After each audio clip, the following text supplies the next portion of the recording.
नमस्कार बच्चों,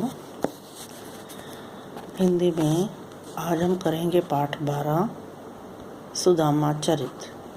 11 पाठ में हमने किया सिनेमा जगत के बारे में पढ़ा। सुदामा चरित के कवि हैं नरोत्तम दास। नरोत्तम दास ब्रिजभाषा के कवि थे। उनका जन्म 1530 में उत्तर प्रदेश के सीतापुर जिले में हुआ और अपनी रचनाएं उन्होंने ब्रिजभाषा में की और एक दो रचनाएं करने के बाद ही उनका हिंदी साहित्य में एक बहुत अच्छा स्थान हुआ। तो आज हम शुरू करते हैं सुदामा चरित। इसमें हमने सुदामा और कृष्ण के बारे में पढ़ेंगे। हम जानते हैं कि सुदामा और कृष्ण की दोस्ती सच्ची दोस्ती मानी जाती है और वो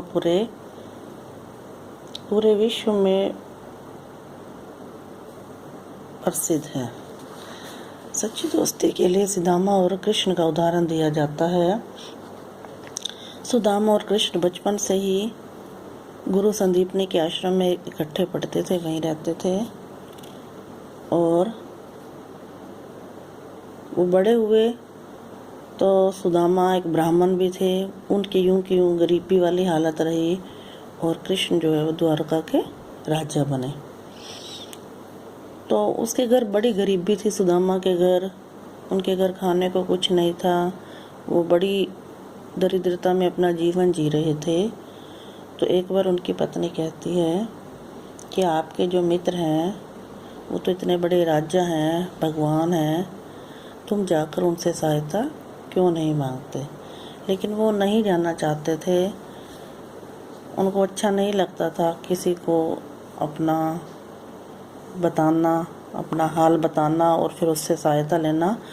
लेकिन बार बार अपनी पत्नी की जिद करने पर आखिर वो श्री कृष्ण के पास जाने को तैयार हो गए।